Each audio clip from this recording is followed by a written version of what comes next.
Hello, amazing people. I greet you all, depending on where we are hearing the sound of my voice from at this time. I'm sure you guys, you'll notice that my voice is not that sharp. That is because I'm under the weather, and hopefully I should be fine, very soon, because I don't intend to go to 2025 in this condition. Okay. So still back on the Ooni of Ife palace and the stories that are coming out allegedly at this time. What we are hearing now is that Ooni of Ife and some elders are rumored to have cried out, for Iyamifa's return following panic scare in the palace. Yes, you guys are aware that for some time now, a lot has been happening right there in Ibadan and back at the palace, and it's our duty to bring some of these reports. So, what is trending right now that is making it round already in the social media is the fact that, based on some panic scare that happened in the palace, the Ooni of Ife, and some elders are alleged to have cried out to Iyamifa, for her to return back to the palace to help sanitize some of the spiritual happenings, that are not nice. Okay, so according to this developing story, making the rounds in the social media, Ooni of Ife was said to have cried out after a series of a council meeting and consultations with the gods of the land, which revealed that Queen Naomi's ordeals, was more spiritual than physical. Yes, you heard me well. I yours sincerely did a report on this, courtesy of the warnings from Iyamifa, courtesy of that spiritualist from that Ibadan-based spiritualist, who all have made allusion to the fact that what happened and the manner of the occurrence, could have been physical. It has all the trademark of a spiritual attack. Okay. And now, just talking about this spiritual attack thing, I want you guys to look at how this whole thing happened.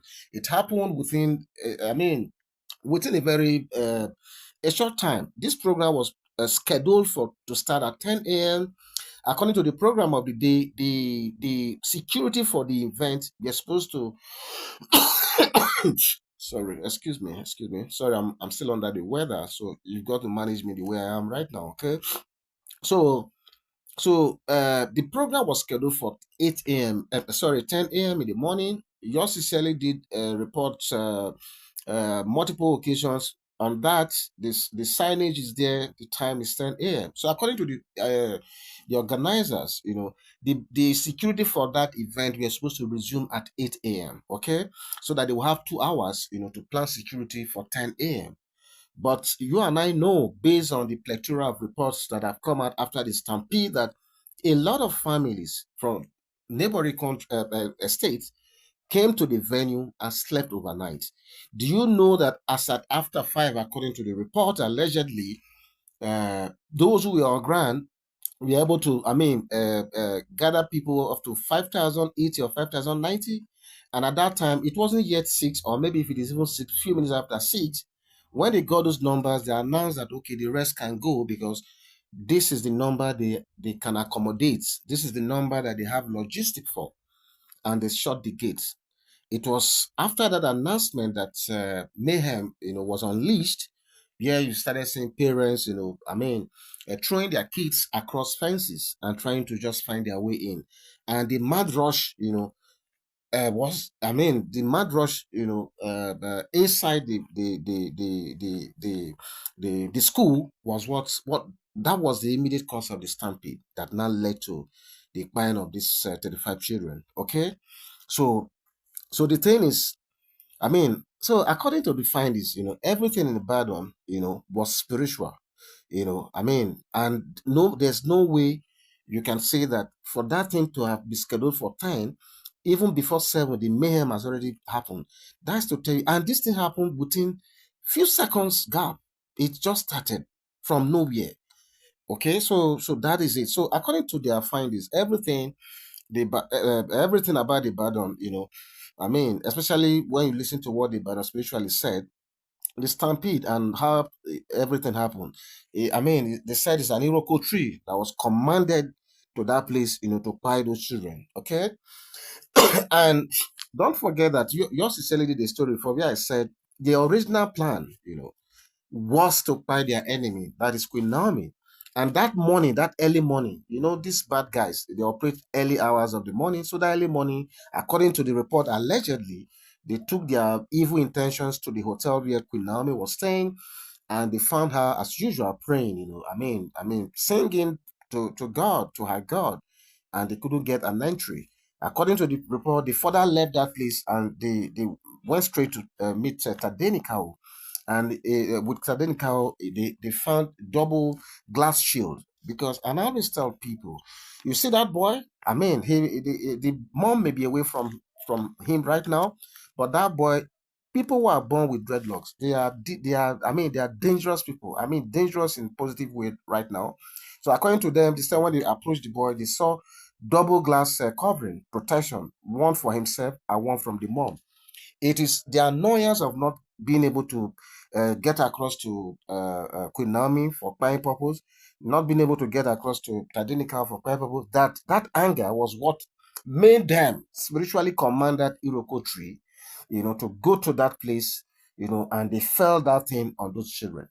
In the spirit eye, you won't see a physical tree there, but thank God the spiritualists, both in Ibadan and Ooni of Ife's palace, are now alluding to this claim. Okay, so having gotten the corroborative evidence from the palace spiritualists, especially that aspect that Queen Naomi was also helping to shield him from obstacles.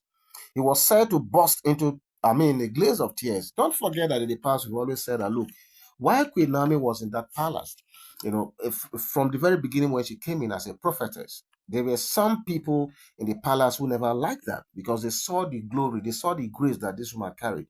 And they realized that this woman is going to help fortify the king even more. And so, meaning that there won't be any loophole for anyone to get access to the king. They didn't like that. Those few bad guys didn't like that.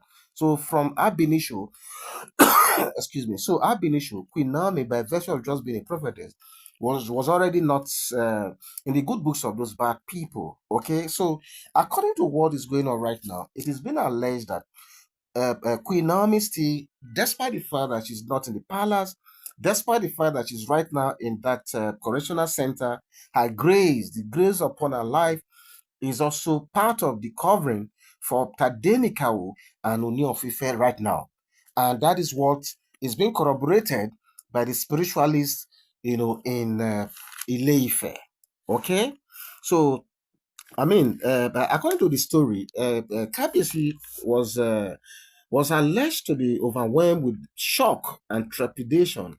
And then, he realized that, he had to immediately, consult with his counsel and find a way to beg Iyamifa, to come back to the palace.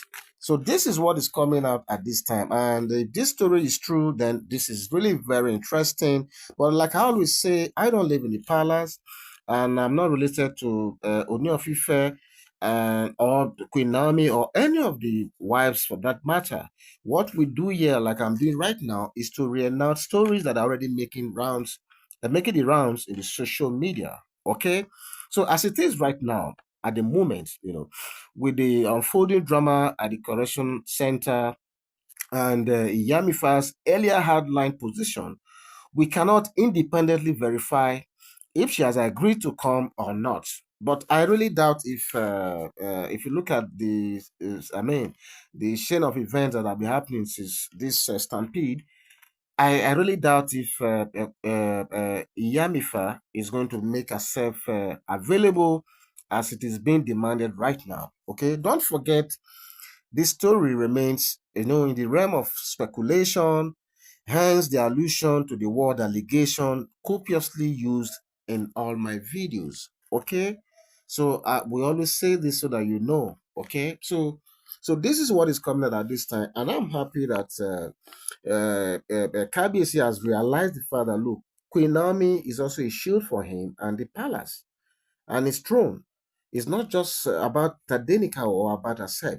So whatever it is that is making him not to fully, come in support of Queen Naomi, as far as a lot of us can see, I'm sure he's going to reconsider that position because this battle is more spiritual than physical. Now he knows that. So let us wait and see what he's going to do next. Okay. So this is what came out at this time, and we have decided to bring it to your doorstep. But don't forget, I want to use this opportunity to just wish everybody, I mean, Happy New Year, to all Queen Naomi fans. It's going to be a year of restoration for Queen Naomi and every one of us, okay? And I'm hoping seriously to see you at the very top in 2025. Amen. So I'm going to be back soon. God bless you. Bye bye.